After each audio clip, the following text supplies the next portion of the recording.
Les voilà de nouveau tous réunis à la mairie d'Auxerre pour y recevoir la médaille de la ville. Il y a 40 ans, au même endroit, ces joueurs de la GIA étaient déjà célébrés.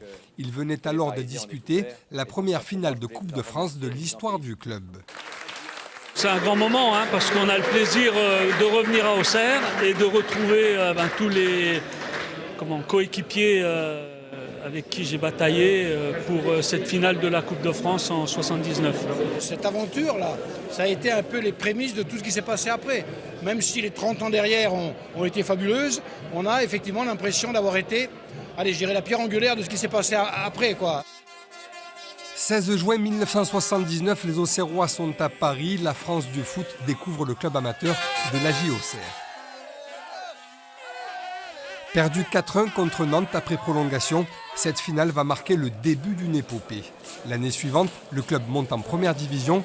Il gagnera ensuite 4 Coupes de France, sera sacré champion de France et jouera régulièrement la Coupe d'Europe. Ce soir-là, la GIA change de dimension.